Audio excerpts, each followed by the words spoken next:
अब हम अपने चौथे पड़ाव अर्थात सोमनाथ स्थित ज्योतिर्लिंग की ओर अग्रसर हैं। ये प्रभास पाटन स्थान पर है तथा भारत में प्राचीन स्थानों में से एक है। इस पवित्र तीर्थ स्थल का उल्लेख ऋग्वेद, स्कंद पुराण और महाभारत में भी आया है। शिव पुराण के 14वें अध्याय के अनुसार ज्योतिर्लिंगों में सबसे पहले सोमनाथ का नाम आता है। दक्ष प्रजापति की 27 कन्याएं थीं, जो उसने चंद्रमा से ब्याह दी। इससे चंद्रमा बहुत शोभायमान हुए। साथ ही दक्ष कन्याएं भी पति के रूप में चंद्रमा को पाकर विशेष शोभा को प्राप्त हुई। इन पत्नियों में रोहिणी नामक पत्नी चंद्रमा को सबसे प्रिय थी। इससे उसकी अन्य बहनें बहुत दुखी हुई और वो अपने पिता के पास जाकर अपना हाल सुनाने लगी। उनकी बातें सुनकर पिता को भी दुख हुआ। दक्ष प्रजापति स्वयं चंद्र देवता के पास गए और उनसे बोले, तुम निर्मल कुल में पैदा हुए हो, इसलिए अपनी पत्नियों के साथ तुम्हारा एक जैसा प्रेम होना चाहिए, अन्यथा शास्त्रानुसार आप नरक के भागी होगे। दक्ष प्रजापति को विश्वास था कि अब उसकी पुत्रियों के साथ एक जैसा व्यवहार होगा, परंतु चंद्रमा तो रोहिणी पर इतने आसक्त थे कि उन्होंने शेष पत्नियों का आदर ही नहीं किया। दक्ष ने क्रोध में आकर चंद्रमा को क्षय रोग से पीड़ित होने का शाप दिया। फलस्वरूप चंद्रमा की शक्ति दिन प्रतिदिन क्षीण होती चली गई। संसार में हाहाकार मच गया। देवता और ऋषि सभी चिंतित हो गए। इंद्र आदि देवता तथा वशिष्ठ जी आदि ऋषि मुनि ब्रह्मा जी की शरण में गए और उनसे चंद्र को दिए गए शाप को वापस लेने का अनुरोध करने लगे। ब्रह्मा ने उन्हें समझाया कि वो दक्ष का दिया शाप बदल नहीं सकते, इसलिए निवारण का उपाय यह है कि चंद्रमा देवताओं को साथ लेकर प्रभास नामक क्षेत्र में जाएं और शिवलिंग की प्रतिष्ठा कर तपस्या करें। चंद्र ने लगातार 38 महीने तक तपस्या की। शिव जी ने प्रसन्न होकर वरदान दिया कि अब से एक ही पक्ष में तुम्हारी कला प्रतिदिन एक एक करके क्षीण होगी और दूसरे पक्ष में निरंतर बढ़ती जाएगी। उसी स्थान पर शिव जी निराकार होकर साकार हुए थे। तीनों लोकों में सोमनाथ के नाम से विख्यात हुए। इसलिए शिव पुराण के अनुसार सोमनाथ का पूजन करने से असाध्य रोग भी दूर हो जाते हैं। देवताओं ने यहीं पर सोम कुंड की स्थापना भी की थी। इस कुंड में ब्रह्मा तथा शिव का निवास माना जाता है। यही सोम कुंड पृथ्वी पर पाप नाशक तीर्थ कहलाता है। भोली बावली होई जसोदा, वो बालक नहीं डरने का। तीनों को आप डराता है मालिक लोकी का। तीनों को आप डराता है मालिक लोकी का। रोज बुलन के रोज महादेव जी, रोज बुलन के रोज महादेव जी कहने लगे शिव गोरा को, जल्दी करो तैयारी ना दिया चलो कृष्ण के दर्शन को। जल्दी करो तैयारी ना दिया चलो कृष्ण के दर्शन को।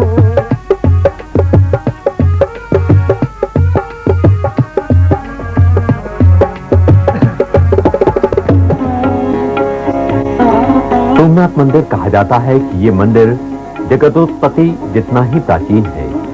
इतिहास के काल चक्र में इस मंदिर को अनेकों बार हमलावरों ने तोड़ा, लेकिन इसका जीर्णोद्धार होता रहा। आजादी के बाद सरदार वल्लभ भाई पटेल के प्रयासों से इसका पुनरुद्धार हुआ।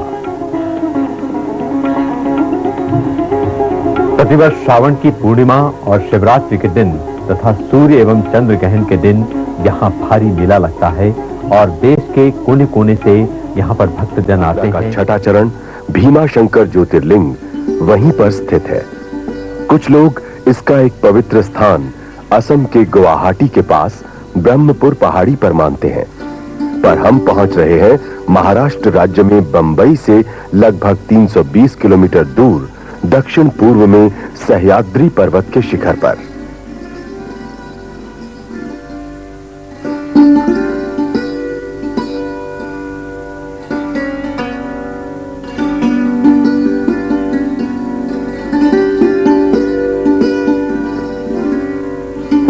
आप मंदिर के बाहर से दर्शन कीजिए और हम शिव पुराण के 21वें अध्याय की कथा सुनाते हैं। एक बार लोकहित कामना से भगवान शिव अपने गणों सहित उस स्थान पर पहुंचे जहां काम रूपेश्वर पार्थिव लिंग के ध्यान में लीन था।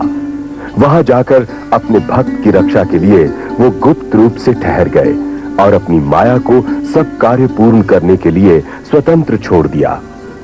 राक्षस भीम ने राजा को नष्ट करने का निश्चय किया और उसके पास जाकर पूछा कि ये तुम किसकी पूजा कर रहे हो और क्यों कर रहे हो। राजा की भगवान शिव में पूर्ण भक्ति थी। वो जानता था कि जिस पार्थिव लिंग का वो ध्यान कर रहा है उसमें साक्षात शिव मौजूद हैं। उसे शिव जी पर पूर्ण भरोसा था कि वो उसकी रक्षा करेंगे। राजा के मुख से ये वचन सुनकर कि वो चराचर जगत के स्वामी भगवान शिव का पूजन कर रहा है, राक्षस भीम ने शंकर जी के लिए अनेक दुर्वचन कहे और शिव जी के पार्थिव लिंग पर तलवार चलाई। वो तलवार लिंग को छू भी न पाई थी कि साक्षात शिव वहीं प्रकट हो गए और बोले कि मैं भीमेश्वर हूं, भक्त की रक्षा के लिए प्रकट हुआ हूं, इसलिए मेरा बल देख। भगवान शिव ने अपने धनुष से उसकी तलवार के 2 टुकड़े कर दिए। भगवान शिव ने एक हुंकार भरकर समस्त राक्षसों को भस्म कर दिया। उनकी राख तक का कहीं पता न चला। इस प्रकार शंकर जी की कृपा से इंद्र आदि देवताओं तथा अन्य ऋषियों को शांति मिल गई। सभी ने मिलकर भगवान शिव से प्रार्थना की कि हे प्रभु, आप सदा यहीं निवास करें। आपके दर्शनों से सभी का कल्याण होगा। आप यहां पर भीमा शंकर के नाम से विख्यात होंगे। इस प्रकार प्रार्थना स्वीकार करके भक्त वत्सल शिव प्रसन्नता पूर्वक वहीं स्थित हो गए।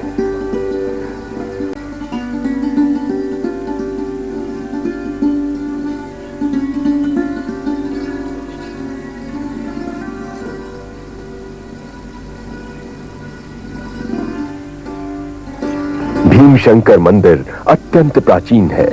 मंदिर के सम्मुख का जगमोहन बीच से टूट गया है। शिवजी सह्याद्री पर्वत पर स्थित हैं। भीमा नदी भी वहीं से निकलती है। मुख्य मूर्ति से थोड़ा थोड़ा जल भरता है। मंदिर कलापूर्ण है किंतु जीर्ण होने से भग्न होता जा रहा है। मंदिर की पिछली दिशा में 2 कुएं हैं। मंदिर के भीतर गणेश जी की प्रतिमा है और भगवान शंकर के अभिन्न साथी नंदी की प्रतिमा भी। शिव की चर्चा हो तो नंदी की चर्चा तो होनी ही चाहिए। जय जय शंकर कैलाशपति, वरदाता पूरन ब्रह्म ज्योति,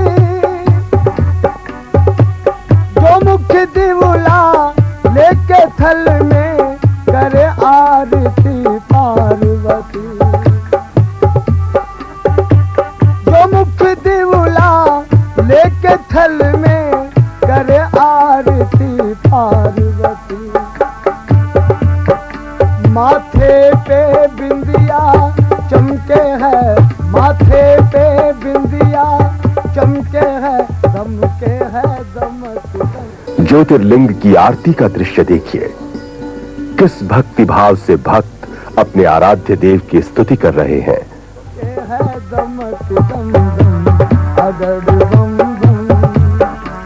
ओ डमरू वाले बाबा जी, तेरा डमरू बजे दम दम, अगड़ दम दम।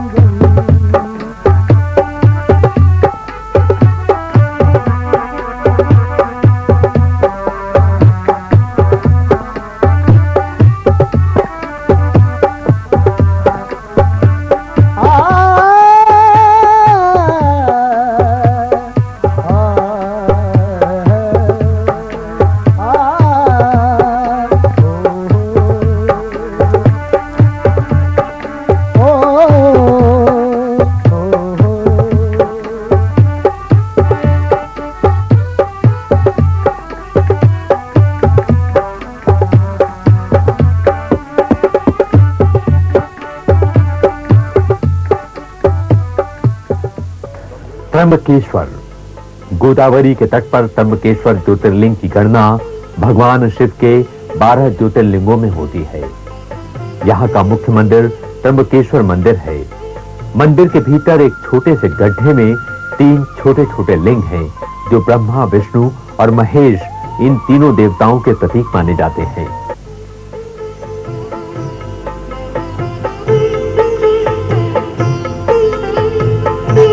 त्र्यंबकेश्वर मंदिर से थोड़ी दूर पर ही एक सरोवर है। इसके नीचे गोदावरी का जल आता है। यहां स्नान करने के बाद ही देव दर्शन किए जाते हैं। यात्री कुशावर्त की परिक्रमा भी करते हैं। 5 प्रसिद्ध तीर्थों में प्रयाग, गया, पुष्कर और नैमिषारण्य के साथ नासिक की गणना होती है। यहां से गोदावरी दक्षिण दिशा की ओर बहती है। कहा जाता है कि राम, लक्ष्मण और सीता जी ने अपने वनवास के कई वर्ष नासिक के निकट पंचवटी में व्यतीत किए। नासिक में लगभग 60 मंदिर हैं और ये स्थान इस प्रदेश की काशी के नाम से विख्यात है। इसके अनेक कारण हैं, जैसे गोदावरी की पवित्र धारा, नासिक और पंचवटी का राम, सीता और लक्ष्मण से संबंध।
जय जय जय शनिदेव,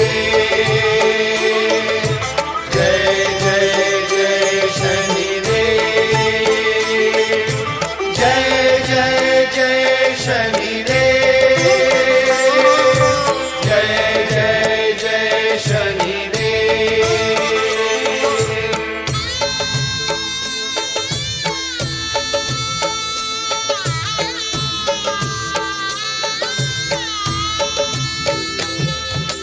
ॐ मङ्गलं शनिदेव मङ्गलम्, ॐ मङ्गलं शनिदेव मङ्गलम्, ॐ मङ्गलं शनिदेव मङ्गलम् ॐ मङ्गलं शनिदेव मङ्गलम् शिंगणापुर वाले मेरे देव मंगलम शिंगणापुर वाले मेरे देव मंगलम शनिदेव मङ्गलम् ओम मंगलम शनिदेव मंगलम ॐ मङ्गलं शनिदेव मङ्गलम् ओम मंगलम शनिदेव मंगलम ॐ मङ्गलं शनिदेव मङ्गलम् ओम मंगलम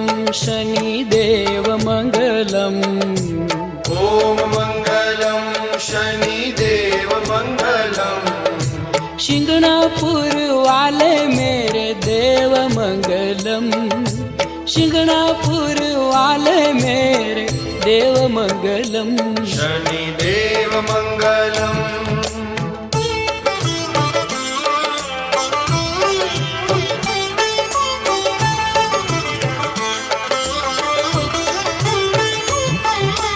तेजस्वी रवि कह सूत मंगलम तेजस्वी रवि के सूत मङ्गलम् लीला है आपकी अद्भुत मंगलम लीला है आपकी अद्भुत मंगलम तेजस्वी रवि कह सूत मंगलम तेजस्वी रवि के सूत मङ्गलम् लीला है आपकी अद्भुत मंगलम लीला है आपकी अद्भुत मंगलम ओम मंगलम शनिदेव मंगलम ॐ मङ्गलं शनिदेव मङ्गलम् ओम मंगलम शनिदेव मंगलम ॐ मङ्गलं शनिदेव मङ्गलम् ओम मंगलम शनिदेव मंगलम ॐ मङ्गलं शनिदेव मङ्गलम्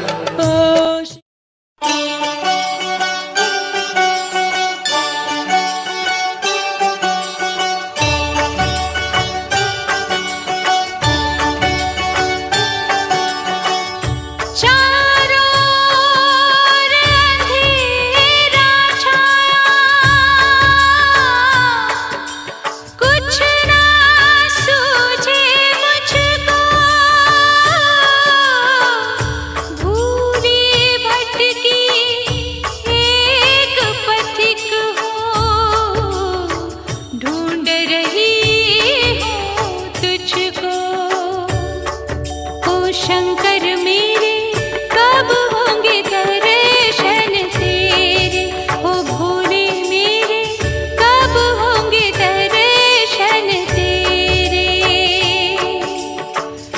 दर्श के प्यासे नैन है मेरे दर्श के प्यासे नैन है मेरे अब तो दर्श दिखा दे शंकर मेरे कब होंगे दर्शन तेरे।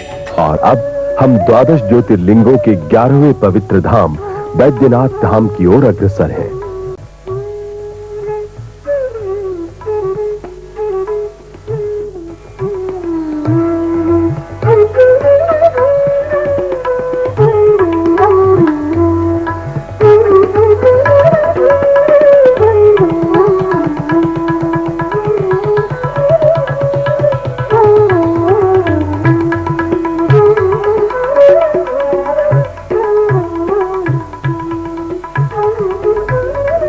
कहते हैं कि रावण ने जब कठोर तप करके भगवान शंकर से बैद्यनाथ ज्योतिर्लिंग प्राप्त किया था, तब महादेव ने आज्ञा दी थी कि इसे वो लंका में ही स्थापित करे और ले जाते समय यदि कहीं इसे वो पृथ्वी पर रखेगा तो फिर इसे उठा नहीं सकेगा।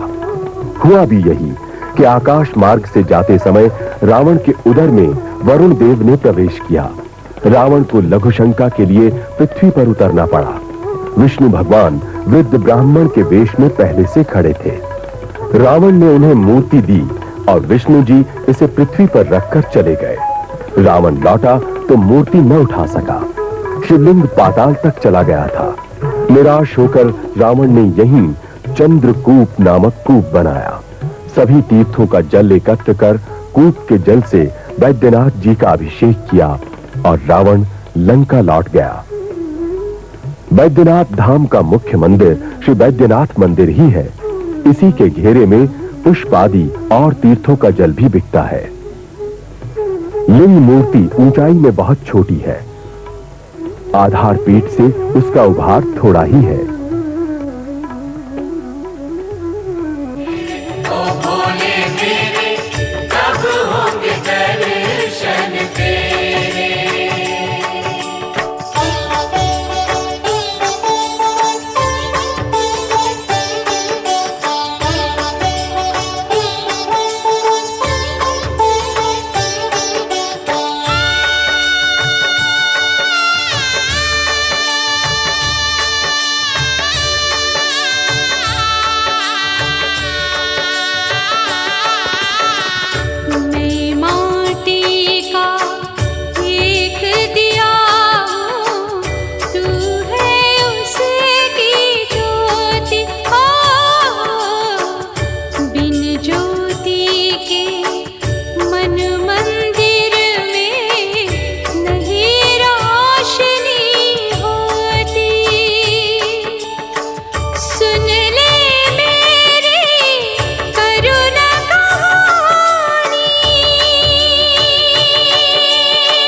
दर्शन हेतु मल्लिकार्जुन पहुंचते हैं। ये 12 ज्योतिर्लिंगों में से श्री शैल पर है।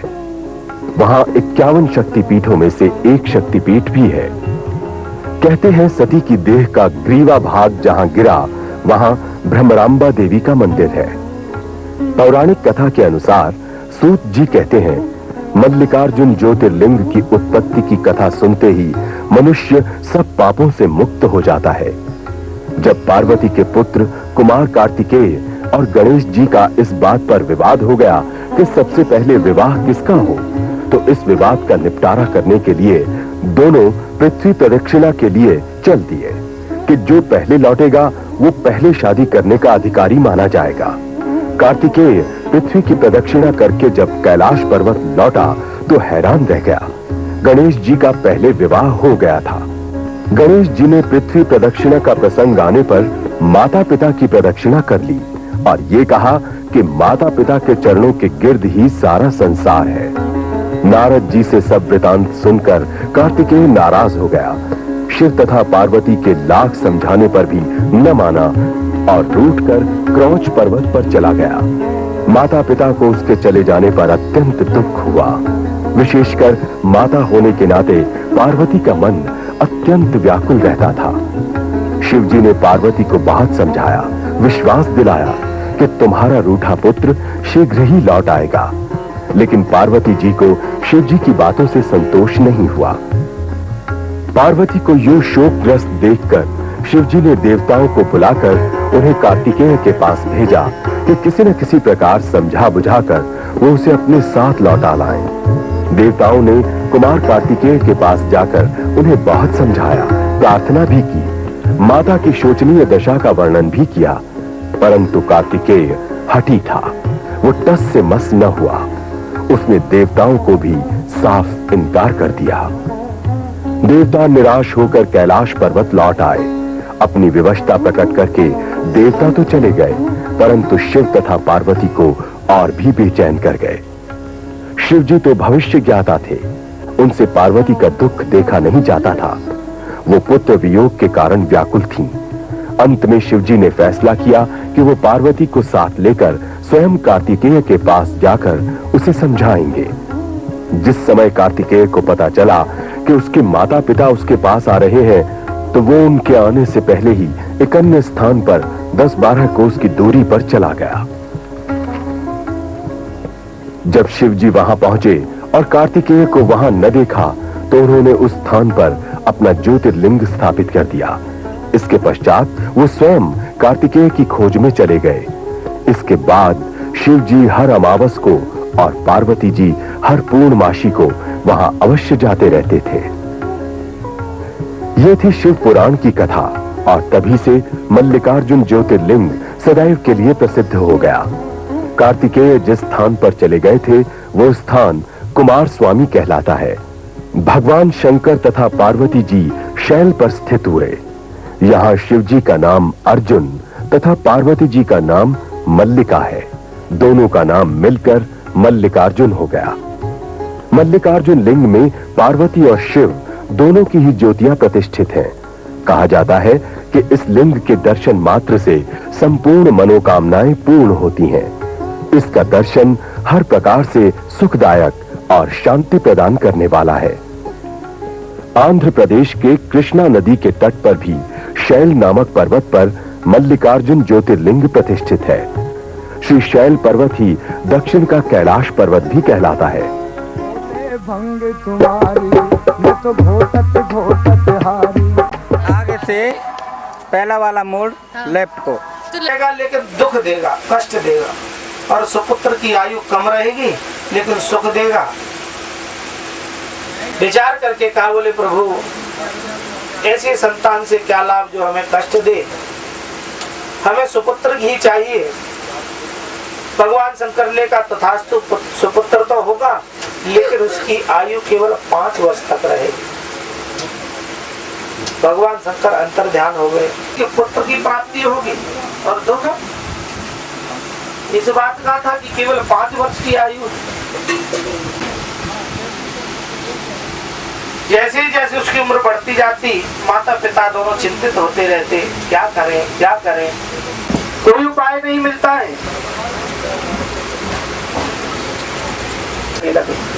जगह जगह उन्हें केवल झोली फैला करके यही मांगते कि हमारी पुत्र की आयु केवल 5 वर्ष है, कोई ऐसा उपाय है। धीरे धीरे भ्रमण करते करते और वह ब्राह्मण दंपति उज्जैन नगरी में पहुंच गया, अवंतिकापुरी में। जैसे तैसे एक संतान की प्राप्ति हुई है और इसकी आयु बढ़ सकती है। संत महात्मा लोग कहती है कि विधाता के लिखे लेख पर यदि कोई मेघ डाल सकता है तो वह महात्मा है। कोई ऐसा उपचार तो है नहीं कि जिससे आयु बढ़ सके। तुम जाओ, जाकर के अनन्य भक्ति करो, चलेगा कि कौन महात्मा सिद्ध है और कौन असिद्ध है।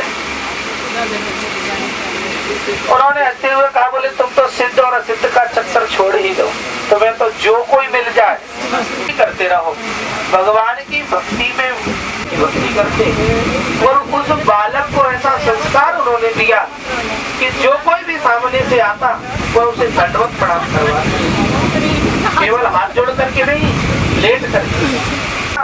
बालक देखते ही और उसे लेट करके दंडवत प्रणाम करता। अरे आवत देखे दूर थे, आवत देखे दूर थे और जोरे दोनों हाथ। माता पिता बड़े चिंतित थे, आयु पूर्ण होने वाली है, लेकिन भक्ति का ऐसा प्रताप पर जिस कुटिया में वह रहते थे वहाँ पर सप्त ऋषियों का जाना हुआ।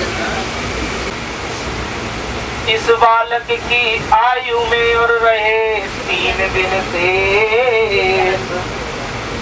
और बड़े भाग सोते ही मग सप्त ऋषियों प्रवेश। तारे की आवश्यकता नहीं थी। सबको नमस्ते। बालक को तो कोई सिखाने की आवश्यकता नहीं थी, क्योंकि इसकी तो आदत बनी हुई थी। तो सामने से जो कोई आता उसे देख करके देखा, लेट करके दंडवत प्रणाम किया, और जैसे दंडवत लेट करके हमें प्रणाम कर रहा है तो सप्त ऋषि भी प्रसन्न हो गए और उस बालक को अपना हाथ उठा करके आशीर्वाद दे दिया। अरे मुनि मंडल को मही में पढ़ के, मुनि मंडल को मही में पढ़ के जब तुझ बालक दंड प्रणाम किया, सप्त ऋषि मंडली ने कहा चिरंजीवी भव। और जैसे ही पूर्ण हो गया, ईश्वर ये आपने क्या कर दिया, क्यों क्या हुआ, दंडवत प्रणाम जो किया। उसके पिता ने कहा, बोले यह हो नहीं सकता है, बड़ा अल्लाह तब ही,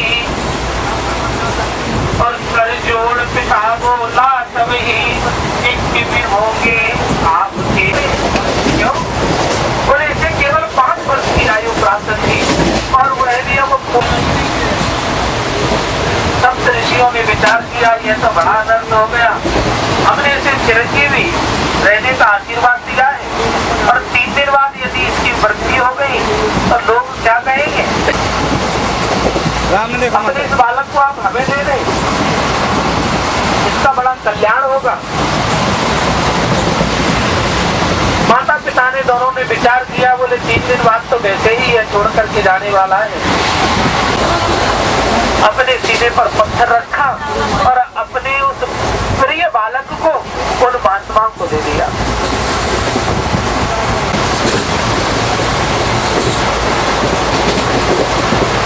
ब्रह्मलोक में जाकर के देखा तो ब्रह्मा जी अपने सिंहासन पर विराजमान, सभा लगी हुई है।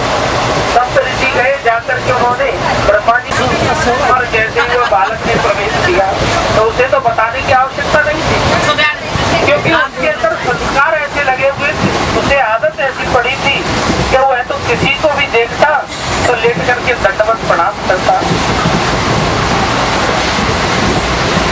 चिरंजीवी वह लंबी आयु को प्राप्त हो गई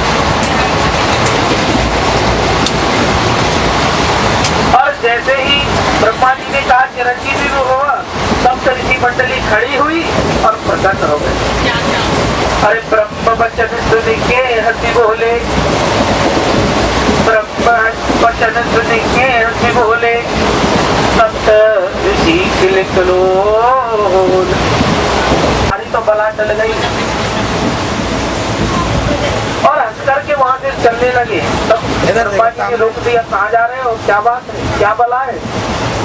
सप्त ऋषियों ने बताया, बोले हमने भी इसे चिरंजीवी रहने का आशीर्वाद दिया था, लेकिन इसकी आयु में केवल 3 दिन बचे और अब तो केवल 2 ही दिन बचे, क्योंकि एक दिन चला गया आपके पास आने जाने प्रणाम किया, तो उसकी तो आदत थी, उसके अंदर ऐसा 73 यात्री एकदम से स्वस्थ तंदुरुस्त हैं।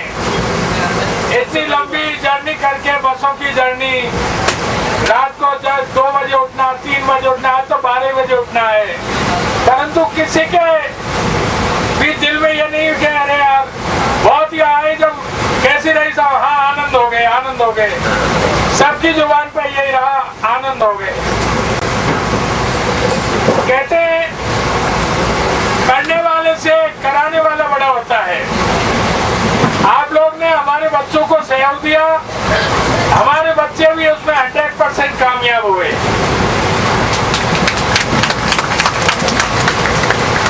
दूसरा जो हमारी ये यात्रा है, आपको अलग अलग जगह के लोग मिले, अलग अलग जगह का कल्चर है, अलग जगह का बोली भाषा है, तो यहाँ से जो भी ले जाए अच्छा ही लेके जाए, बुराई नहीं लेके जाए। मेरा आपसे करवत निवेदन है। हमारे कैसे लोग हैं, अरे यार उनकी बड़ी मीठी आवाज है, बड़े मीठे भजन गाते हैं, तो अच्छा ही लेके जाए, बुराई नहीं लेके जाए। मेरे अंदर कितनी बुराई कुछ है छोड़ जाए। हमारी जो यात्रा है, इसके अंदर समय समय पर जितना समय मिला, हमारे पंडित जी ने भी आपको ज्ञान उपदेश करा, भागवत चर्चा सुनाई। वैसे ये तो चलता फिरता घर है हमारा, जितना समय मिलता है उतना पर्याप्त है। उसके हिसाब से फिर भी अच्छा रहा, जगह जगह का महत्व सुनाना और सुनने की आपके अंदर मेरे को बहुत ही तीव्र इच्छा लगी कि सब लोग सत्संग बड़े ध्यान पूर्वक सुनते थे। कई बार ऐसा हो जाता है, अरे भैया माइक बंद कर दो, कई बात नहीं आ रही, हमारा आवाज बढ़ाओ थोड़ा, सभी लोग ऐसे हैं। तो सबकी रुचि है, धार्मिक भावना है, तो ये होता है धार्मिक भावना। आदमी को भावनाओं के अनुसार भगवान सभी जितना जैसा भावना होती है वो घर जाना पड़ जाता है। तो समय से पहले भाग से ज्यादा कुछ नहीं मिलता है। आप लोग सब भाग्यशाली हैं, जो बढ़िया आनंद पूर्वक बहुत ही प्रेम भाव से हंसते खिलते यात्रा हुई है, और हर मंदिर में आपको कहीं भी ज्यादा भीड़ भाड़ नहीं, बहुत ही अच्छी यात्रा हुई है। अभी हम लोग प्रोग्राम को आगे बढ़ाएंगे। मेरा आपसे सभी माता बाबूजियों से निवेदन है, अपने अपने उद्गार व्यक्त करें। आपने कैसा अनुभव किया हमारी यात्रा के अंदर, तो आप बताएं हमारा व्यवहार कैसा है, भोजन कैसा है, व्यवस्था कैसा है, तो उससे क्या हमें पता चलता है कि हम कामयाब हैं या नहीं है। 5100 रुपये भेंट स्वरूप दिए जाते हैं। दूसरा, जैसे कोई भी सत्संग होता है, माताएं जाती है तो जहाँ भी जाती है दान पुण्य करती है, तो सबसे पहले कंपनी की तरफ से कथा का पूजन होगा, उसके बाद हम लोग बारी बारी से आपको बुलाएंगे, सीट नंबर 1 की तरफ से बुलाएंगे, जोड़े से तो जोड़े से, और सिंगल है वो सिंगल, कथा का पूजन करते रहेंगे और यथाशक्ति भेंट स्वामी जी को देते रहेंगे। दूसरा, कंपनी की तरफ से एक तस्वीर की, ये तस्वीर है जो घर में एक पहुंचना जरूरी है, जोड़ा है तो जोड़े पे एक, और सिंगल है सिंगल, ये कंपनी की तरफ से भेंट स्वरूप सभी यात्रियों को दी जाएगी। जिस टाइम कथा का पूजन होगा आप लोग आशीर्वाद लेंगे। और हम पति पत्नी दोनों आए हैं, पहली बार आए हैं, और बड़ा अच्छा लगा प्रोग्राम, खाना भी और सत्संग। तो घर में भी होती है, और लेकिन यहाँ की जो स्टाफ है, जो बच्चे सेवा करते हैं, उनका बड़ा अच्छा रुझान है खिलाने पिलाने में, और भारत में जो सहयोग करते हैं, बहुत अच्छा सहयोग करा है इन्होंने। और मैं इनको, इनके केदार जी को, इनकी टीम को धन्यवाद कहना चाहूँगा। बहुत बहुत धन्यवाद, बहुत अच्छा करा, कीप इट अप। पद्मनाभं सुरेशं विश्वाधारं गगनसदृशं मेघवर्णं शुभांगं लक्ष्मीकान्तं कमलनयनं योगविरधानगम्यं वन्दे विष्णुं भवभयहरं सर्वलोकैकनाथं। बहनों, मैं हरिशरण पांडे गोरखपुर से, इस कंपनी के साथ ये मेरी दूसरी यात्रा है। और देखो भाई, जब आप घर से निकलते हो तो लक्ष्य बड़ा होता है आपका। लक्ष्य, आपने तमाम जीवन में लक्ष्य, 60, 70, 80 वर्ष के लोग हैं यहाँ, 50 से ऊपर के सभी हैं, तो लक्ष्य महत्वपूर्ण होता है। लक्ष्य के लिए कठिनाइयाँ बीच में अगर आती हैं तो वही उनके आनंद होते हैं। खाने में ये दिक्कत, पीने में ये दिक्कत ना, बड़ा अच्छा आपने केदार जी ने कहा, मैं धन्यवाद देता हूँ चतुर्वेदी जी को। जो ले जाइए वो सकारात्मक ले जाइए, नकारात्मक को, है ना, सार सार को कही रहे थोथा दे बहा। जो चीजें यहाँ से कमी हैं उनको इनके ऊपर न्यौछावर कर दीजिए, अच्छाइयों को अपने साथ ले जाइए। हम, याद है हमें, एक बार मैं गया था बनारस में दशाश्वमेध से भगवान शंकर के दर्शन करने के लिए। इतने गोबर, इतने कचरे, इतनी भीड़, सारे कपड़े खराब हो जाते हैं। लक्ष्य मिल गया। आपको लक्ष्य साधना है। बीच की चीजें आती रहेंगी, जाती रहेंगे। आप कभी भी व्यक्तिगत यात्रा करेंगे, बहुत करे होंगे, क्षमता भी भगवान ने बहुत, दुनियों की चर्चा न करें, अच्छाइयों को ले जाएं, बांटें। और प्रभु के दर्शन करने आए हैं तो कठिनाइयां आएंगी, यही इसका आनंद भी है। बहुत बड़ी बात है, बहुत बड़ी बात है। तो इसको समझते हुए हम तो सब अधिक उम्र के लोग हैं। सर्वे भवन्तु सुखिनः, सर्वे सन्तु निरामयाः, सर्वे भद्राणि पश्यन्तु, मा कश्चित् दुर्भाग् भवेत्। इस सिद्धांत के साथ यहाँ से लेके जाएं। जयतु भारतम, जयतु संस्कृतम, जयतु श्री राम, जयतु श्री कृष्ण। हम भगवती पांडे देवरिया से बोलते हैं, जिला देवरिया से। हम जब अपने घर से चली हैं तो हमें उम्मीद नहीं था कि मैं इस तरह की यात्रा पूरी कर लूंगी। और आप चतुर्वेदी जी और हमारे पंडित जी और जब यहाँ के कार्यक्रम बच्चे लोग हैं, इतना सेवा कर सकेंगे, इतना बढ़िया हम दर्शन कर सकेंगे, इतना बढ़िया लेकिन आप इनके बच्चे ने जगह जगह पर हम लोगों को दर्शन कराते रहे, किसी को इधर उधर जाने नहीं दिए, सबको एकत्रित करके जगह जगह बटोरते रहे, सब समस्या दूर करते रहे। हम लोग बड़े आनंद पूर्वक, बड़े हमारे जैसे आदमी इस दर्शन को प्राप्त कर लिया। तो हम उम्मीद करते हैं कि सारे लोग, हमसे भी गए गुजरे भी आदमी, इस कंपनी के माध्यम से दर्शन कर सकते हैं। जय शिव शंकर, जय भोलेनाथ जी। एक धाम 7 ज्योतिर्लिंग का दर्शन बड़े राजी खुशी और अच्छे ढंग से संपन्न किया है। इस सब ये कार्य सफलता से संपन्न हुआ, इसके लिए हम द्वारकाधीश प्रभु भोलेनाथ बाबा एवं अपने इष्ट देव का चरण वंदन करते हुए उनका आभार व्यक्त करते हैं। इसके पश्चात हम अपने साथ इस यात्रा में चल रहे हैं। श्री कथावाचक आचार्य जी का चरण वंदन करते हुए उनका आभार व्यक्त करता हूं, उनको धन्यवाद देता हूं कि उन्होंने बड़े अच्छे ढंग से हम लोगों को विभिन्न देवस्थानों के बारे में जानकारी दी और उसके महत्व को बताया। इसके बाद हम अपने श्री चतुर्वेदी जी का आभार व्यक्त करते हैं और उनको धन्यवाद देते हैं कि उन्होंने इतने बड़ी यात्रा को इतने सारे लोगों को एक साथ ले चल के और बड़े राजी खुशी ढंग से इस यात्रा को संपन्न कराया। इसमें उनका बड़ा सहयोग रहा, उनका बड़ा प्रेम रहा। धन्यवाद देना चाहेंगे जो जगह जगह पर श्री चतुर्वेदी जी के हाथ और पैर बन के काम करते रहे हैं और हम लोगों को कोई भी असुविधा नहीं होने दिया। इसके लिए भाई उदय, भाई चंद्रमोहन शुक्ला, भाई रवि, भाई रूपेश जी भाई बबलू एवं भाई बजरंगी, आप सभी के सहयोग की हम प्रशंसा करते हैं तथा उन्हें धन्यवाद देता हूँ कि उनके अतिरिक्त उन सभी सहयोगियों को भी मैं धन्यवाद देते हुए प्रशंसा करता हूँ जो प्रत्यक्ष रूप से तो हम लोगों से नहीं जुड़े थे, लेकिन भोजन व्यवस्था में लगे हुए थे और हम लोगों को सुंदर पकवान बना करके और नाश्ता जलपान तथा भोजन कराते रहे हैं। हम उनके इस कुशलता के लिए उनको धन्यवाद देते हैं और उनकी भूर भूर प्रशंसा करते हैं। अंत में हम अपने सभी सहयोगियों का आभार व्यक्त करते हैं और सभी से क्षमा प्रार्थी हूँ कि यदि मेरे से किसी को कोई असुविधा हुई हो या मेरे से किसी को कोई कष्ट हुआ हो तो इसके लिए मुझे क्षमा करेंगे। जय हो। बोलो। हम जयपुर से हूँ। ये मेरी दूसरी यात्रा है और दूसरी यात्रा पहले से भी बढ़िया यात्रा है, प्रशंसित मामले में है।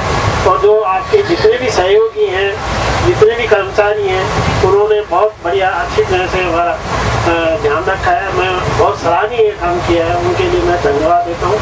जय श्री राम। जय। मेरा परिचय राम प्रसाद शर्मा, जयपुर से हूँ। जय शिव शंकर यात्रा कंपनी के साथ ये चौथी यात्रा है मेरी, चारों धाम की यात्रा। जय शिव शंकर कंपनी के सौजन्य से इनके द्वारा संपूर्ण, इसलिए जय शिव शंकर कंपनी का मैं बहुत आभारी हूँ। हमारे साथ सभी जो यात्री यात्रा कर रहे हैं उनको कहीं मेरी तरफ से बर्तन वाणी से कोई कष्ट हुआ हो उनके लिए क्षमा प्रार्थी है। और जय शिव शंकर कंपनी को बहुत बहुत धन्यवाद, जो हमारी चारों धाम की यात्रा इन्होंने कुशल कंप्लीट करवाई। बोल शंकर। जयपुर राजस्थान से हूँ। मेरी तीसरी यात्रा है कंपनी के साथ और तीनों ही यात्राएं बड़ी शांति से सुख से बीती है। मैं केदार जी की पूरी टीम को धन्यवाद देता हूँ, जिन्होंने समय समय पर बढ़िया घर जैसा खाना खिलाया और जहाँ जहाँ भी दर्शन करवाने थे समय से ले जा करके और दर्शन करवाए, आनंद से दर्शन हुए। केदार जी और केदार जी की कंपनी को एक बार पुनः धन्यवाद और पंडित जी को विशेष धन्यवाद, समय समय पे इन्होंने हमको अच्छे संतुलन सुनाए। मेरा परिचय शंकरलाल मीणा, राजस्थान जयपुर से हूँ। मेरी ये पहली यात्रा है जो 1 धाम और 7 ज्योतिर्लिंग की है। जिनके आशीर्वाद से मेरी ये यात्रा आज बहुत ही अच्छे तरीके से संपूर्ण हो रही है। मैं शिव शंकर यात्रा कंपनी और इसके स्टाफ सभी को मैं बहुत बहुत धन्यवाद देना चाहता हूँ, क्योंकि इस यात्रा में कभी भी किसी भी तरह की कोई कमी महसूस नहीं हुई है। इस यात्रा घर से बाहर जब निकलते हैं कोई भी आदमी सबसे पहले ये सोचता है कि खाने पीने रहने की क्या व्यवस्था होगी, वो उसी में परेशान होता रहता है, लेकिन ऐसा महसूस हुआ ही नहीं। यात्रा हमारा लक्ष्य केवल जिस यात्रा के लिए आए, जो दर्शन के लिए आए, केवल उसी में लगा रहा। खाने पीने की कोई चिंता रही नहीं, आगे से आगे एडवांस ये सब चलता रहा।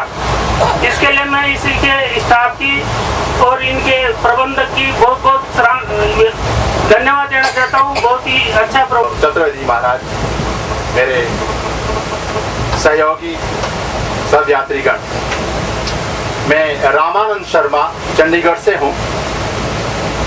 जय शिव शंकर कंपनी की ये मेरी दूसरी यात्रा है।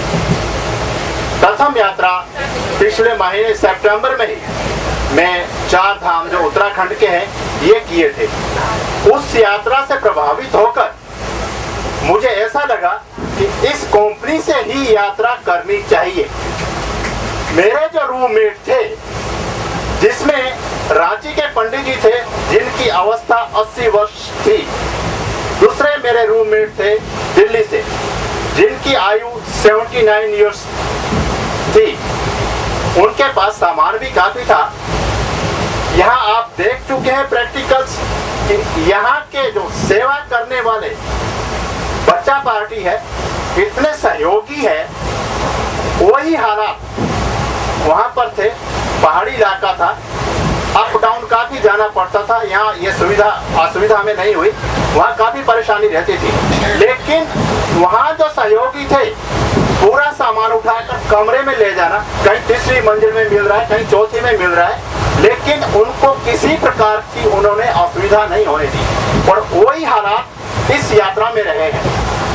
इसमें भी अगर हम शुरू से लेकर आज तक की यात्रा का अनुभव करते हैं तो हमें किसी भी प्रकार की व्यवस्था नहीं मिली। आप कहीं भी दर्शन करने मंदिर में गए, मंदिर में बाहर इनके हर जगह स्थान पर गाइड मिलते रहे। सामान रखने की व्यवस्था में चिंता नहीं रहती थी, हम मोबाइल कहाँ रखें, हम बैग कहाँ रखें, जूता चप्पल कहाँ रखें। प्रैक्टिकल हमने देखा है, मंदिर में गए, जितने वापस आए उतने जूता चप्पल गए। और ऐसा होता भी है, आदमी देख जा रहा है दर्शन करने के लिए, लेकिन उसका ध्यान कहाँ रहता है, अरे मेरे जूते नहीं कहीं गायब हो जाए। लेकिन इस जय शंकर जो तीर्थ यात्रा कंपनी है, इसमें चतुर्वेदी जी को लगा लो या इनके अन्य स्टाफ को भी, जो कि दूसरी टूरिस्ट मतलब टूर में जाते हैं, बहुत अच्छी व्यवस्था है। मैं बहुत आभारी हूँ कि ये यात्रा इसी प्रकार से सुचारू रूप से चलती रहे। और सबसे बड़ा हम पंडित जी के आभारी हैं, इस कंपनी के आभारी हैं, जिन्होंने एक सत्संग की बहुत अच्छी व्यवस्था की है। ना तो तीर्थों में जाते हैं, हमें या तो गाइड करना पड़ता है, गाइड जो है वो अपने हिसाब से गाइड करता है, लेकिन यहाँ पर हमें पहले ही हर चीज की जो है सूचना मिल जाती है, हर चीज का महत्व पता चल जाता है। बहुत ही अच्छी यात्रा रही। बाकी मोबाइलिटी चलते फिरते व्यवस्था करना कोई आसान काम नहीं होता, जिसका हमें अनुभव है, क्योंकि 32 साल मैंने सेना की सर्विस की है। उसमें कितनी परेशानी होती है व्यवस्था करने की। ये बहुत अच्छी व्यवस्था है, बहुत अच्छा रहा है। बहुत बहुत धन्यवाद। बोल श्री शंकर भगवान की जय।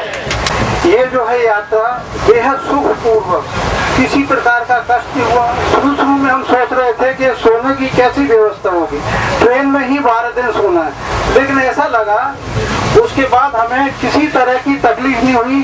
12 दिन पूरे ट्रेन में सोए और हमारा सारा स्टाफ ने, केदार जी के सारे स्टाफ ने बेहद सहयोग किया। और इतने मेहनती बड़ा मुश्किल से मिलते हैं। खाने की व्यवस्था तो ये रही, हम कभी इनसे पूछते हैं भाई आपके यहाँ खाना ऐसा इतना अच्छा कैसे बनता है। कभी कभी हम घर पे भी इतना अच्छा खाना नहीं बना पाते। इतना अच्छा खाना इन्होंने जो दिया उसके लिए धन्यवाद। और केदार जी देखिए धन्यवाद। मेरी ये दूसरी यात्रा है और मैंने दोनों यात्राओं में महसूस किया कि आपने जो है बेहद अच्छी व्यवस्थाएं की हैं। धन्यवाद। तहसील बस्सी, जिला जयपुर, राजस्थान, उसका राम राम मालूम है। बोलो श्री सत्यनारायण भगवान की जय।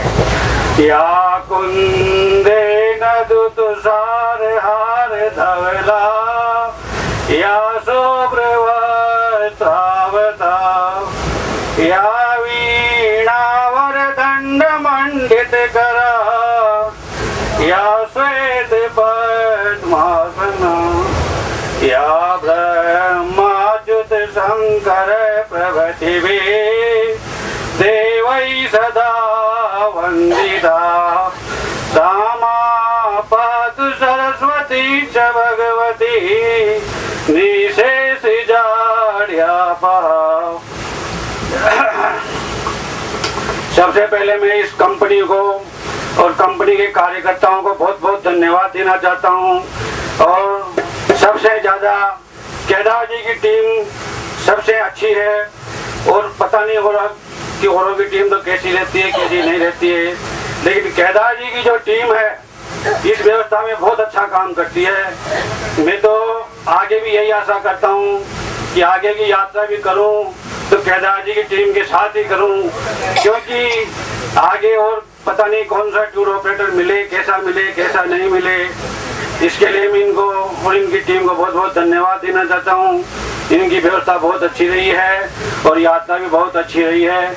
और इस यात्रा में जितने भी साथी हमारे साथ चले हैं वो सभी इतने अच्छे मिले हैं कि किसी को भी कोई परेशानी नहीं हुई। परेशानी हुई तो भी किसी को अवगत नहीं होने दी। और जो लोग बाग खाने में कोई थोड़ी बहुत कमी महसूस करते हैं उनको ये प्रसाद ये सोच के खा लेना चाहिए कि भगवान का प्रसाद मिल रहा है, इसमें कोई कमी नहीं निकाले अपन। ये तो भगवान का प्रसाद है, उसमें नमक हुआ तो हुआ, मिर्ची हुई तो हुई, चीनी हुई तो हुई, भगवान का प्रसाद कैसा भी हो उसको ग्रहण कर लेना चाहिए, उसमें कमी नहीं निकालनी चाहिए। जय श्री राम। से मैसेज आया था इनकी यात्रा के लिए। उस दिन से मेरा ये इरादा था कि भगवान कैसे भी हमें यात्रा पूरी कराए। मैंने उस मैसेज से व्हाट्सएप से इनका एड्रेस दिया जयपुर का। जयपुर से बीडिंडी से मेरी बात हुई। बीडिंडी से बात होने के बाद उन्होंने मुझे बताया आपको यात्रा में कोई परेशानी नहीं होगी, आप हमारे एक बार चल के देखें। ईश्वर का पास है, हम और हमारे भाई साहब दोनों की गृहिणी यात्रा में आए, हमें कोई परेशानी नहीं हुई। अगर हम अपने स्वयं भी ऐसी यात्रा करते तो शायद हमको ज्यादा परेशानी होती। हम भाई साहब केदार जी को और सारी टीम को विशेष रूप से कितना धन्यवाद दें हम, वो भी कम है।